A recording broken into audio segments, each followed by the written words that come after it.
ठीक आहे. येतोय आवाज सर्वांना? हो सर, आवाज येत आहे. तर प्रिव्हियस लेक्चरला आपण पॉवर ट्रान्सफॉर्मर आणि डिस्ट्रीब्युशन ट्रान्सफॉर्मर याचा सिलेक्शन क्रायटेरिया पाहिला आपण. तर याचा क्रायटेरिया जो आहे तो as per Indian standard 10028 part 1 1985 आणि second Indian standard IS 2026 part 4 1977 याच्याप्रमाणे आपण पाहिलं की टोटल 7 पॅरामीटर आहेत. 7 पॅरामीटर आपण बघितले कोणते कोणते. तर पहिला आहे केव्ही रेटिंग, बरोबर. सर्वांना स्क्रीनवर असेल.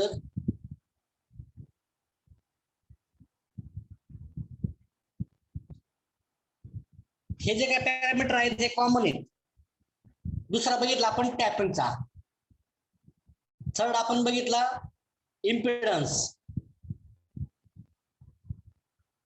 Sorry connection symbol.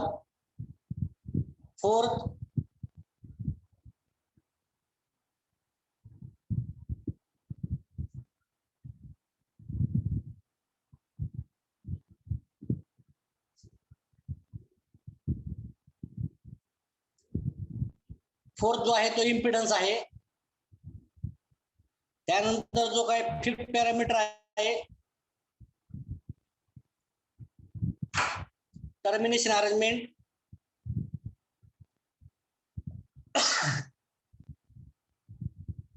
पुढे 6 पॅरामीटर कूलिंग आणि 7 फिटिंग अँड ॲक्सेसरीज. हे जे काही पॅरामीटर आहेत हे सर्व पॉवर आणि डिस्ट्रीब्युशन ट्रान्सफॉर्मरला ऍप्लिकेबल आहेत, कॉमन आहेत, पण त्याच्यातले कंटेंट वेगवेगळे आहेत. ठीक आहे. आज आपण पाहणार आहोत पॉवर ट्रान्सफॉर्मर आणि डिस्ट्रीब्युशन ट्रान्सफॉर्मर मधला जो डिफरन्स. तर पहा, सर्वांनी नोटबुक घेतली असेलच.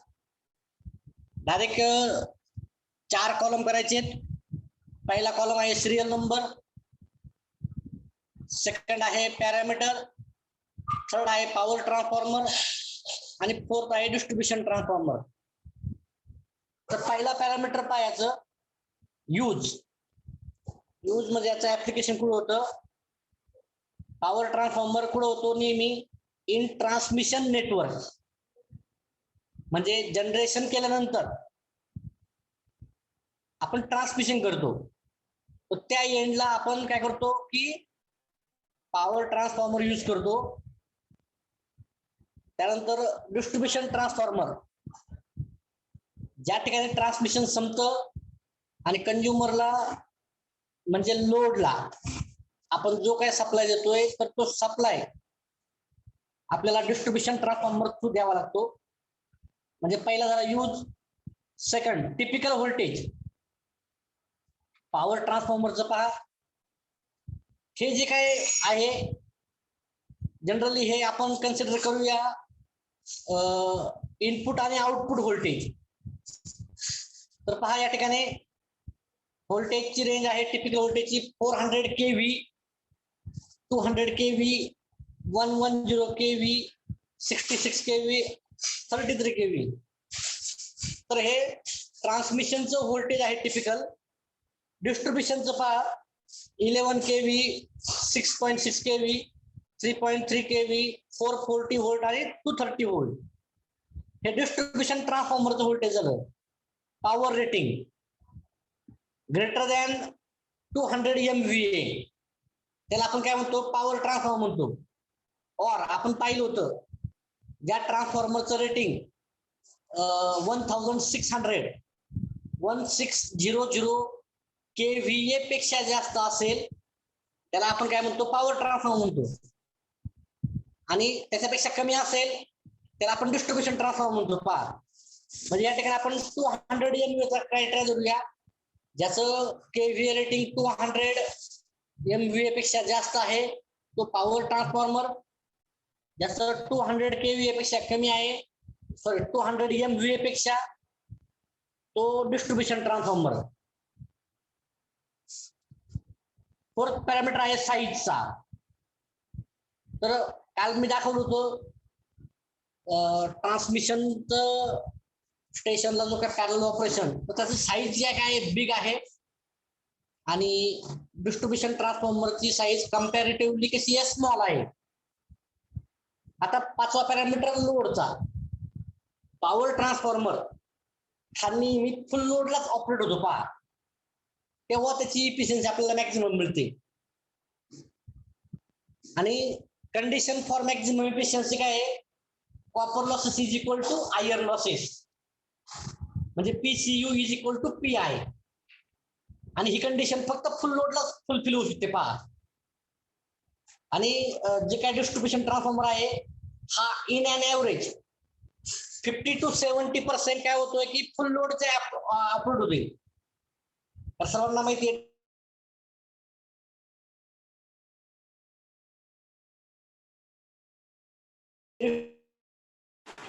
डिस्ट्रीब्युशन ट्रान्सफॉर्मर 24 आवर सर्व्हिस मध्ये असतो आणि त्या ठिकाणी आपल्याला तो कंटिन्यू व्हेरिएबल लोड कंडिशन मध्ये ऑपरेट करतो आपण.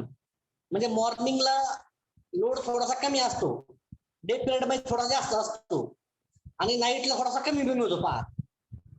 आता इन्सुलेशन लेवल पॉवर ट्रान्सफॉर्मरला नेहमी हाय इन्सुलेशन लागतं, कारण पण तसं आहे, त्याचं हाय व्होल्टेज आहे, त्यानंतर रेटिंग पण हाय आहे. त्या ठिकाणी आपल्याला इन्सुलेशन लेवल हायली प्रोव्हाइड करावं लागते. आणि डिस्ट्रीब्युशनला आपण लो, म्हणजे जनरली पोर्सलिन टाईप बुशिंग आपण यूज करतो. त्यानंतर 7 याचं इन्स्टॉलेशन. सर्वांना माहिती आहे की पॉवर ट्रान्सफॉर्मरची साईज थोडीशी जास्त असते, म्हणजे मोठी असते, वजन पण याचं जर थोडं हाय जास्त असतं. त्यामुळं काय होतंय की या ठिकाणी आपल्याला त्याचं जे काही इन्स्टॉलेशन आहे डिफिकल्ट आहे, पण इम्पॉसिबल नाही. म्हणजे त्याचं फाउंडेशन वगैरे प्रॉपरली इन्स्टॉल झाल्यानंतर आपण त्या ठिकाणी डिस्ट्रीब्युशन पॉवर ट्रान्सफॉर्मर हा इन्स्टॉल करू शकतो. पण थोडीशी डिफिकल्टी येते, त्याची साईज मोठी आहे, त्याचं वेट जास्त आहे, रेटिंग पण जास्त आहे. इन्स्टॉल करताना कुठलाही पार्ट डॅमेज होता कामा नये ही काळजी घ्यावी लागते, म्हणून इन्स्टॉलेशन थोडंसं डिफिकल्ट आहे.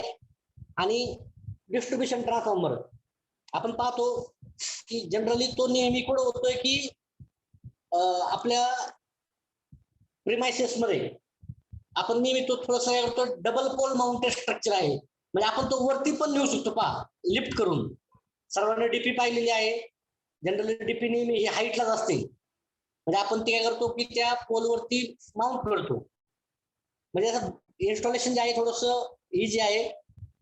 आता फ्लक्स डेन्सिटी, पॉवर ट्रान्सफॉर्मरची फ्लक्स डेन्सिटी नेहमी हाय असते, कारण त्या ठिकाणी कोरची साईज कमी असते, म्हणजे हाय ग्रेडचं मटेरियल त्या ठिकाणी युज केलेलं आहे.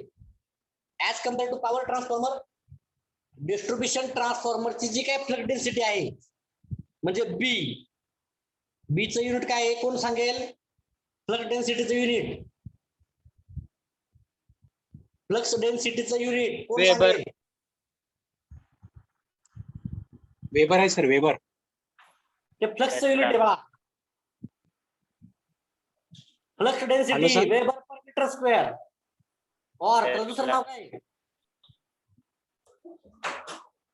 टेस्ला. वेबर पर मीटर स्क्वेअरचं नाव काय आहे? बोला पटकन. Tesla sir, tesla. Very good. Flux डेन्सिटीला दुसरं नाव आहे टेस्ला. ठीक आहे. तर पॉवर ट्रान्सफॉर्मर मध्ये ती हायर असते, म्हणजे कमी एरिया मधून कोरच्या जास्त फ्लक्स काय होतोय, कॅरी होतोय. ठीक आहे. त्या ठिकाणी हायर ग्रेडचं मटेरियल युज केलेलं आहे. कुठला पॅरामीटर आहे? Maximum efficiency. पहा, पॉवर ट्रान्सफॉर्मरची मॅक्झिमम इफिशियन्सी नेहमी ऑप्टेन किंवा मिळते आपल्याला, किंवा आपल्याला नेहमी ती फुल लोडला म्हणजे 100% कॅपॅसिटी लोडलाच मिळते आपल्याला. आणि डिस्ट्रीब्युशन ट्रान्सफॉर्मरची जी काय मॅक्झिमम इफिशियन्सी आपल्याला 75% फुल लोडच्या मिळते. प्रत्येक लक्षात घ्या, व्हेरिएबल लोड आहे, त्यामुळं डिस्ट्रीब्युशन ट्रान्सफॉर्मरची जी काय मॅक्झिमम इफिशियन्सी ती 75% फुल लोडच्या त्या रेटिंग आपल्याला मिळते. पण पॉवर ट्रान्सफॉर्मर साईज मोठी आहे, त्यामुळे तो लॉसेस पण जास्त असणार आहेत. म्हणून नेहमी फुल लोडला ऑपरेट झाल्यानंतर आपल्याला त्याची इफिशियन्सी मॅक्झिमम मिळेल. आता टाईप ऑफ इफिशियन्सी,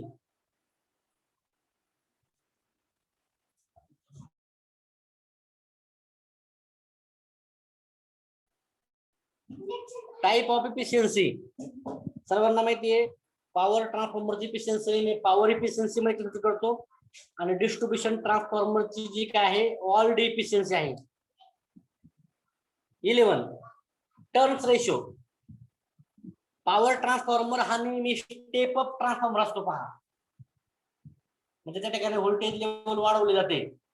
आणि डिस्ट्रीब्युशन ट्रान्सफॉर्मर सर्वांना माहिती आहे 11 kV बाय 440 व्होल्ट, त्यानंतर 22 kV बाय 440 व्होल्ट. तर त्या ठिकाणी व्होल्टेज लेवल डाऊन होते. आता कुलिंग आहे OFAN, त्यानंतर OFWF. म्हणजे काय OFAN म्हणजे काय, oil force air natural. OFWF कोण सांगेल? आणि बाय डिफॉल्ट डिस्ट्रीब्युशन ट्रान्सफॉर्मर हा ONAN म्हणजे oil natural air natural cooling आहे. पण डिस्ट्रीब्युशन पॉवर ट्रान्सफॉर्मर मध्ये OFWF कोण सांगेल? त्या ठिकाणी कुलंट म्हणून वॉटर सुद्धा यूज केलं जातं, म्हणजे ऑइल फोर्स त्यानंतर वॉटर फोर्स, म्हणजे कुलंट म्हणून वॉटर आणि ऑइल दोन्ही वापरलं जातं. कुलिंग सिस्टीम वेगवेगळे आहेत आणि दोन्हींना पंपिंग सिस्टीम आहे, म्हणजे जेणेकरून काय होतंय की फोर्सली म्हणजे प्रेशरने काय होते ऑइलचं आणि वॉटरचं सर्क्युलेशन होतंय कुलिंगसाठी. पुढे कॉस्ट सर्वांना माहिती आहे. आतापर्यंत आपण जे काही पॅरामीटर बघितले, पॉवर ट्रान्सफॉर्मरची साईज जास्त आहे, रेटिंग जास्त आहे, इफिशियन्सी पण आपल्याला जास्त लागते, त्याचं ऍप्लिकेशन पण नेहमी हाय व्होल्टेज ठिकाणी होतं, म्हणून त्याची जी काही कॉस्ट आहे ती एक्सपेन्सिव्ह आहे.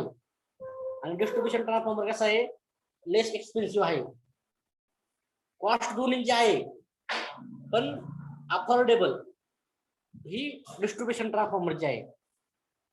14वा maintenance.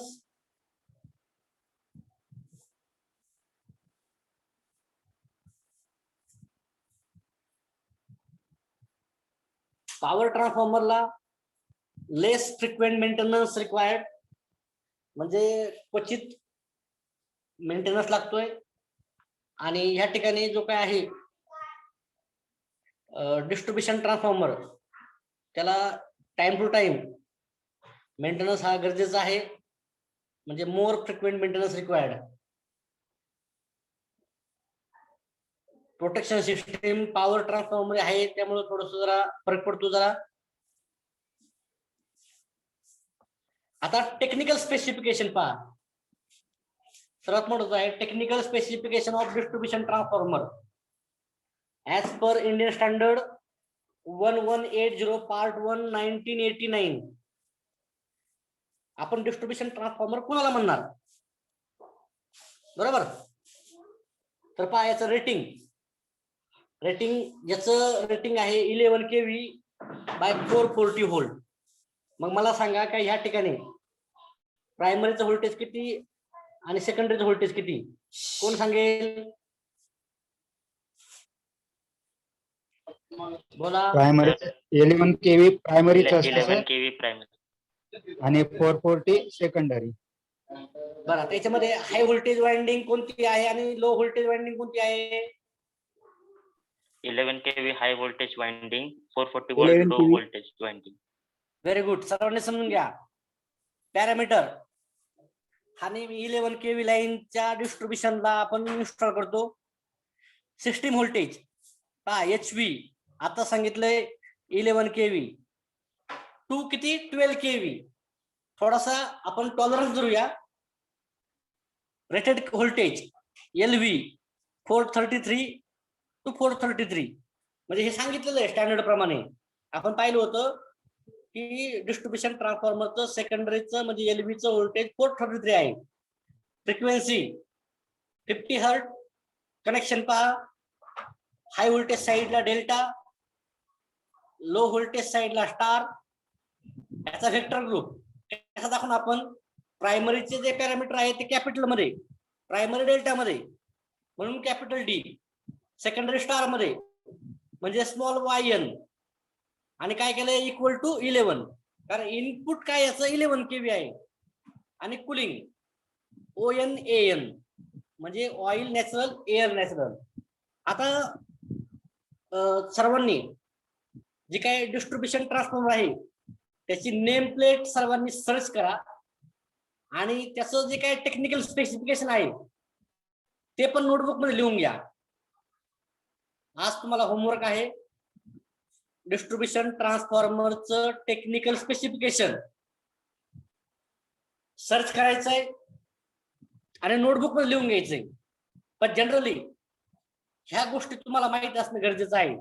Rating, parameter, system voltage, rated voltage, त्यानंतर फ्रिक्वेन्सी, कनेक्शन HV चे, कनेक्शन LV चे, वेक्टर ग्रुप आणि कुलिंग. तर हे 7-8 पॅरामीटर आहेत. हे तुम्हाला कंपल्सरी लक्षात राहिले पाहिजे. सर्वांनी नोटबुक घेऊन बसायचंय आणि लिहायचंय. पुढे पॅरलल ऑपरेशन पहा. काल मी प्रॅक्टिकलचे व्हिडिओ टाकलेले आहेत. त्याच्यामध्ये हा प्रॅक्टिकलचा व्हिडिओ आहे. सर्वांनी केअरफुली सर्व व्हिडिओ पाहिजेत. मॅन्युअल पण कम्प्लीट करायचे आहेत. छोटे छोटे व्हिडिओ आहेत, लेंदी व्हिडिओ नाहीत. ठीक आहे. आता need of parallel operation of 3-फेज ट्रान्सफॉर्मर. ऑलरेडी मी सांगितलं होतं पॅरलल ऑपरेशन प्रिव्हियस लेक्चर सांगितलं होतं. पहिला पॅरलल ऑपरेशनची गरज काय? in order to supply load that is higher than the rating of one transformer. म्हणजे पहा, सपोज आपल्याकडं लोड जो आहे, सपोज किती आहे 1 मेगावॅटचा लोड आहे, बरोबर. तर आपला ट्रान्सफॉर्मर किती करतोय 500 kVA चा आहे. म्हणजे तो जास्तीत जास्त किती एक 600 ते 700 काय करू शकतो की किलोवॅट पर्यंत लोड देऊ शकतो. मग काय होतं की त्यावेळेस आपण 2 ट्रान्सफॉर्मर पॅरलल मध्ये जोडतो. याच्यामुळे काय होतंय की लोड जास्त आहे आणि एका ट्रान्सफॉर्मर वरती आपण जो काय लोड आहे तो जास्त पडतोय. तो लोड शेअर करण्यासाठी आपण पॅरलल ऑपरेशन प्रेफर करतो. म्हणजे in order to supply load that is higher than the rating of transformer. म्हणजे ट्रान्सफॉर्मरच्या रेटिंग पेक्षा जास्त लोड आहे ड्युरिंग पीक लोड पिरियड. आणि अशी कंडिशन कधी असते पीक लोडला असते. मॅक्झिमम लोड काय होतो त्यावेळेस ऑन होतो. म्हणजे load is a maximum and parallel operation fulfil the demand by of load. म्हणजे पीक लोड पिरियडला मॅक्झिमम लोड काय होतो की ऑन होतो. त्यानंतर काय जो स्विचिंग सर्ज आहे म्हणजे सगळे इक्विपमेंट ऍट अ टाइम जर चालू झाले व्होल्टेज स्पाइक क्रिएट होतात. त्यासाठी पॅरलल ऑपरेशन गरजेचं आहे. आणि पॅरलल ऑपरेशन फुलफिल करते लोडची डिमांड बाय शेअरिंग. म्हणजे एकमेकांचा लोड काय करतायत ते शेअरिंग करतायत. थर्ड आहे पॉवर क्वालिटी अँड रिलायबिलिटी. जर सपोज काय सर्वांना माहिती आहे लोड जास्त आहे आणि ट्रान्सफॉर्मरचं रेटिंग कमी आहे, काय होईल त्यावेळेस आपण म्हणूया लोड शेडिंग किंवा सडन ओव्हरलोड, पॉवर फेल्युअर हे प्रॉब्लेम रेज होतील. हे प्रॉब्लेम कमी करण्यासाठी आपण काय करतो की पॅरलल ऑपरेशन करतोय. म्हणजे पॉवर क्वालिटी म्हणजे कंझ्युमरला पॉवर क्वालिटी आणि रिलायबिलिटी म्हणजे कंटिन्युअसली पॉवर सप्लाय हा आपण प्रोव्हाइड करू शकतो. पुढे primary of both transformer are parallelly connected. मी काल सांगितलं होतं की कॉमन बस बारला 2 ट्रान्सफॉर्मर जोडलेले आहेत, म्हणजे त्याची जी काय प्रायमरी आहे कॉमन बस बारला जोडलेली आहे, while both secondary connected to load. म्हणजेच डायग्राम मध्ये आपण पुढे पाहणार आहोत जे इनपुट याचं सेम आहे, कॉमन बस बारला आहे, आणि आउटपुट म्हणजे सेकंडरी ते लोडला दिलेले आहे. आता कंडिशन पॅरलल ऑपरेशनसाठी कंडिशन कोणते कोणते? कोणतेही 2 ट्रान्सफॉर्मर तुम्ही पॅरलल मध्ये जोडू शकत नाही. त्यासाठी काही बेसिक कंडिशन आहेत, त्या फुलफिल झाल्या पाहिजे. पहिली condition, kV rating of both transformer is same. दोन्ही ट्रान्सफॉर्मरचं केव्ही रेटिंग सेम पाहिजे. असं नको व्हायला एक ट्रान्सफॉर्मर तुमचा आहे 1 MVA चा, दुसरा आहे 500 MVA चा, 5 MVA चा, त्या ठिकाणी पॅरलल ऑपरेशन होणार नाही. पहिलाच क्रायटेरिया, दोन्हींचं केव्ही रेटिंग कसं पाहिजे? सेम पाहिजे. Second, the phase sequence must be same. First sequence सुद्धा दोन्हींचा कसा पाहिजे? सेम पाहिजे. म्हणजेच both transformer have a same construction. दोन्ही ट्रान्सफॉर्मरचं कन्स्ट्रक्शन कसं पाहिजे? सेम पाहिजे. आयदर कोर टाईप और सेल टाईप. असं नको व्हायला केव्ही रेटिंग सेम आहे, फेज सिक्वेन्स सेम आहे, पण एक ट्रान्सफॉर्मर कोर टाईप आणि दुसरा सेल टाईप आहे, ती कंडिशन फुलफिल होणार नाही. केव्ही रेटिंग तर सेम पाहिजेलच, फेज सिक्वेन्स सुद्धा सेम पाहिजे. त्यानंतर दोन्हींचं जे काय आहे कन्स्ट्रक्शन दोन्ही कोर टाईपची पाहिजे किंवा दोन्ही सेल टाईपची पाहिजे. फोर्थ आहे voltage rating of both primaries and secondaries identical. म्हणजे व्होल्टेज रेटिंग दोन्ही ट्रान्सफॉर्मरचं सेम पाहिजे. सपोज पहिला ट्रान्सफॉर्मरचा आहे 11 kV बाय 433 kV, दुसरा पण तेवढाच पाहिजे. त्यांचं केव्ही रेटिंग सेम पाहिजे, त्यांचं कन्स्ट्रक्शन सेम पाहिजे, म्हणजे कोर टाईप किंवा सेल टाईप. फेज सिक्वेन्स सुद्धा सेम पाहिजे. 6 पॅरामीटर आहे percentage impedance should be equal. Percentage impedance म्हणजे जर त्याचं केव्ही रेटिंग सेम आहे, बाकी गोष्टी सेम आहेत, पर्सेंटेज म्हणजे इम्पिडन्स हा स्वस इक्वल येणार आहे. And having same reactance upon resistance ratio two avoid circulating current. म्हणजेच असं नको व्हायला की एखादा ट्रान्सफॉर्मर सपोज आपण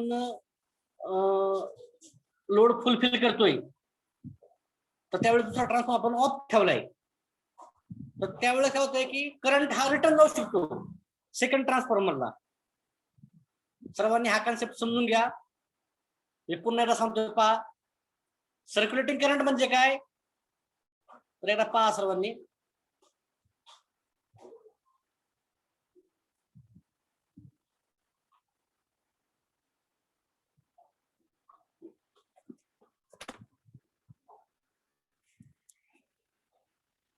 तर या ठिकाणी पहा सर्वांनी,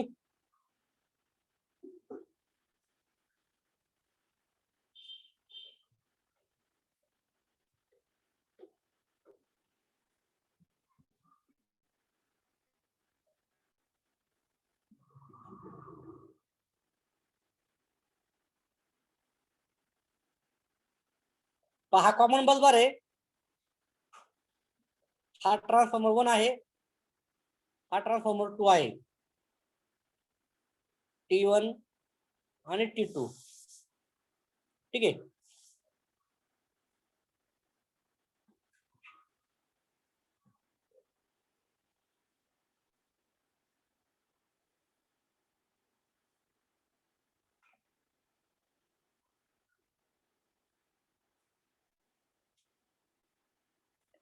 आता ह्या ठिकाणी लोड आहे पहा,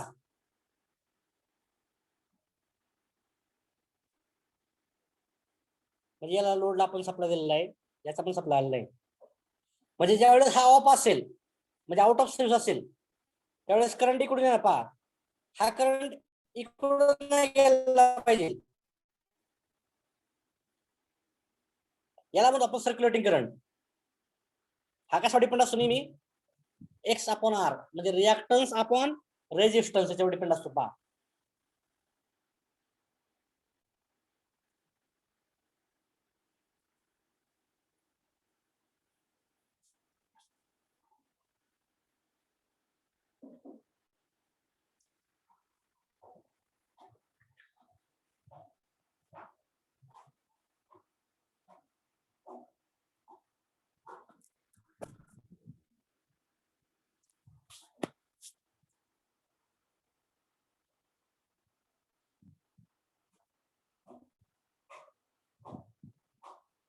म्हणजे याचं सर्क्युलेटिंग करंट अवॉइड करण्यासाठी दोन्हींचा पर्सेंटेज इम्पिडन्स आणि एक्स अपॉन आर हा रेशो कसा पाहिजे सेम पाहिजे.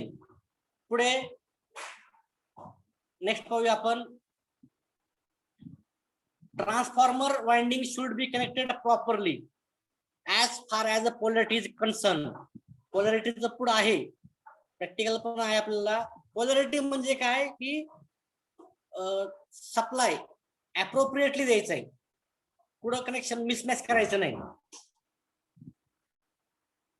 नेक्स्ट पाहूया पोलॅरिटी पहा या ठिकाणी parallel operation of 3 phase transformer दिसतंय.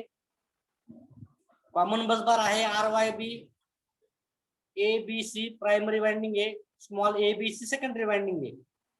पहा या ठिकाणी A जोडलाय स्मॉल B ला, B जोडलाय Y ला, त्यानंतर C जोडलाय R ला. सेम पहा सेकंडचा सुद्धा जो काही कनेक्शन आहे सेम आहेत, याला म्हणतो आपण पोलॅरिटी. आणि जे काय आहेत रिव्हर्स साइडला पहा हा लोडचा बस बार आहे, याच्यावरती तुम्ही ना पुढे पण लोड तुम्ही कनेक्ट करू शकता. पहा म्हणजे RYB हा कोणता बस आहे कंझ्युमर बस आहे आणि हा आहे कॉमन बस बार म्हणजे हा सप्लाय बस आणि हा लोड बस. ABC कॅपिटल मध्ये प्रायमरी, स्मॉल ABC काय आहेत सेकंडरी.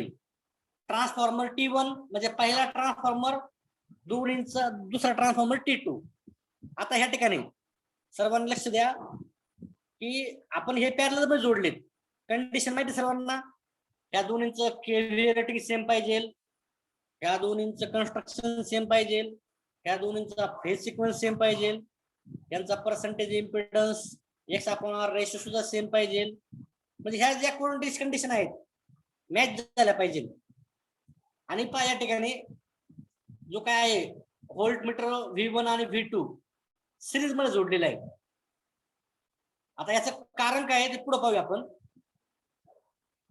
म्हणजे ज्या वेळेस हा जर ट्रान्सफॉर्मर आपण बंद केला तर करंट सर्वांना माहिती आहे जसं प्रायमरीतून सेकंडरी मिळतोय तसा इथून सेकंडरीतून प्रायमरी मध्ये जाऊ शकतो ना, याला आपण सेकंडरी काय म्हणतो सर्क्युलेटिंग करंट म्हणतो आपण. तर पहा याच्यामध्ये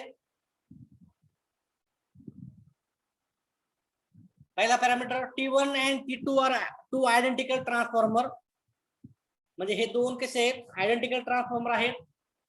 second primaries of T1 and T2 म्हणजे दोन्ही ट्रान्सफॉर्मरच्या ज्या काही प्रायमरी वाइंडिंग आहेत म्हणजे कोणत्या HV winding are connected to common bus bar with proper polarities.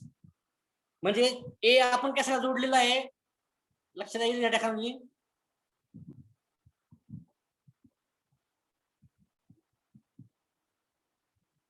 पहा कॅपिटल ए आपण बी ला जोडलाय, हा पण कशाला जोडला आपण बी ला जोडलेला आहे, याला म्हणतो पोलॅरिटी.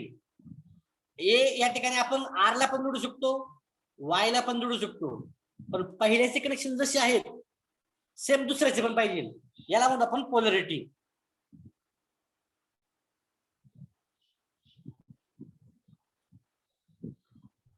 म्हणजे primaries of T1 and T2 are connected to common bus bar with proper polarity. म्हणजे आपण जोडलाय जो काय आहे आर फेज तो C वाइंडिंगला जोडलाय, वाय फेज B वाइंडिंगला जोडलाय, B फेज A वाइंडिंगला जोडलेला आहे. Similar secondaries of T1 and T2 connected. Secondary आपण बघितलं होतं स्मॉल ए बी सी आहेत. ए काय पहिली वाइंडिंग, बी काय दुसरी वाइंडिंग, सी काय तिसरी वाइंडिंग. तर ए आर ला जोडलेले आहे आर फेजला, बी वाय फेजला आणि सी बी फेजला जोडलेले पहा. 2 voltmeters are connected as shown in figure. आपण बघितलं 2 व्होल्टमीटर आपण बघितले.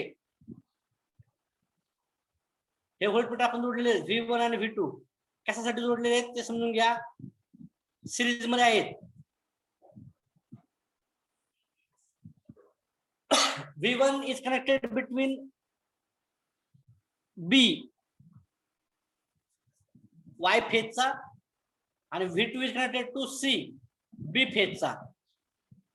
म्हणजे बी आणि सी काय आहेत त्या T2 च्या सेकंडरी वाइंडिंग आहेत. म्हणजे ट्रान्सफॉर्मर 2 च्या सेकंडरी वाइंडिंग.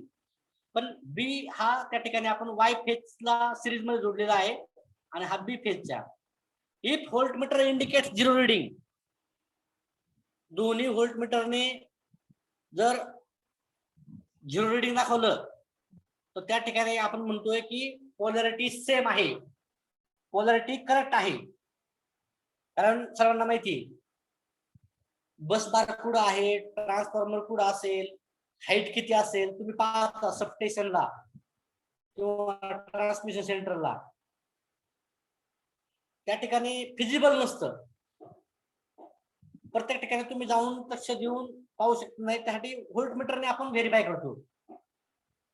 व्होल्टमीटरने जर दोन्ही आपल्याला दाखवलं की रिडिंग दाखवलं 0 तर करेक्ट पोलॅरिटी.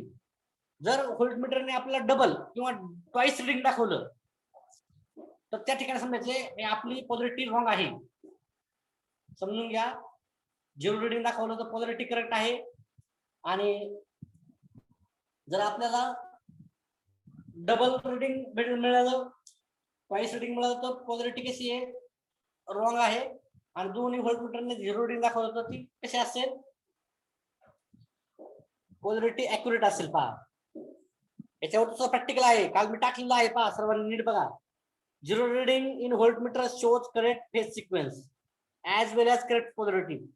म्हणजेच व्होल्टमीटरचं 0 रिडिंग फक्त पोलॅरिटी व्हेरीफाय करत नाही तर त्या ठिकाणी त्याचा फेज सिक्वेन्स सुद्धा व्हेरीफाय करतोय. म्हणजे आपला ज्यावेळेस व्होल्टमीटर 0 रिडिंग दाखविल त्यावेळेस आपला फेज सिक्वेन्स सुद्धा बरोबर आहे. म्हणजे पहिल्याप्रमाणे आपण दुसऱ्याचे कनेक्शन केले आहेत आणि दुसरं त्याची पोलॅरिटी पण कशी सेम आहे हे पण व्हेरीफाय होतं. पहा